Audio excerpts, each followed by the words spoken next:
But you go a long way in taking our people in this fairly remote valley.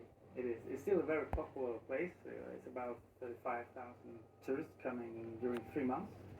So it's high activities up here. Elizabeth, how do you want people to feel when they come into Bue in this narrow valley today? We want to show people the real life, a real farm with real people and really good food, and we want to give them an experience of what is the modern Norwegian way of farming. But still, it's not a regular restaurant. We're talking really top end of what you can experience in Norway, so it must have been quite demanding to put this together. We have been planning it for 17 years, and we didn't know the exact way to go, but I don't know, if you put a lot of effort into it, good things happen, I guess. The fantastic dinners they serve here is what Stig is curious to examine.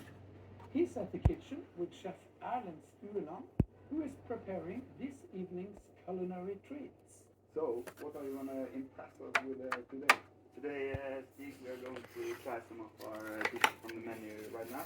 We have some local venison, so it's tatar. So it's just raw parts of the venison with some apple cider vinegar, a little bit of salt, and just stir it together.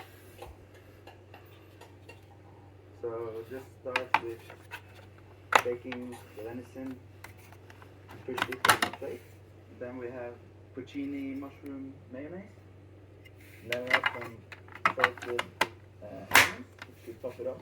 And then we have a little bit of shiitake mushrooms, which we pickle. And this has been cold pickled for 1 year. And then we finish it off with a lot of fresh, nice cress.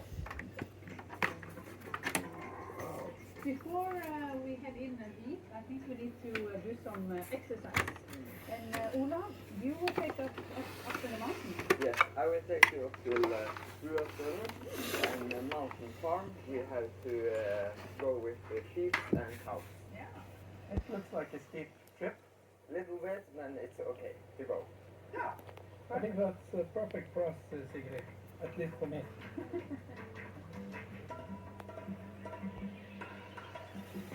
For more inspiration, visit our website, people.no.